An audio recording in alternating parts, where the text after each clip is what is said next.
So now I'd like to talk to you about maybe some good examples for exercise that, again, might minimize your symptoms. Everyone's going to be different, so you're going to have to play around with some of these on your own and see how your body responds. I mentioned swimming earlier in the videos. Again, because of the environment, usually the warm, humid air is going to help minimize the symptoms. If you're not a swimmer, obviously we need to find something else, but that warm, humid air seems to help minimize the symptoms. So swimming might be a good choice. We talked about lower intensity activities, things that aren't going to get your heart rate up.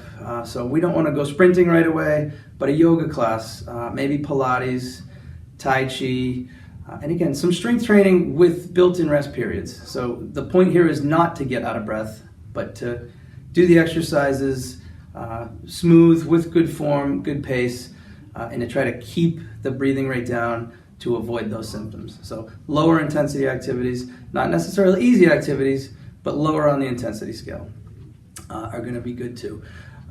Things like walking, hiking, things that you control the speed and intensity of, probably going to be okay.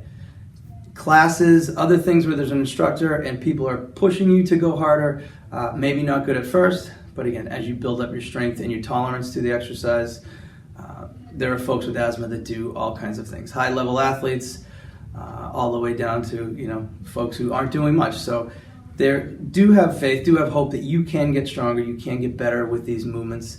Again, we need to work with your doctor and find activities that work for you. Another thing I haven't mentioned is medications. The doctor can give you corticosteroids and other medicines that you could take prior to exercise. You can take during exercise to minimize the symptoms.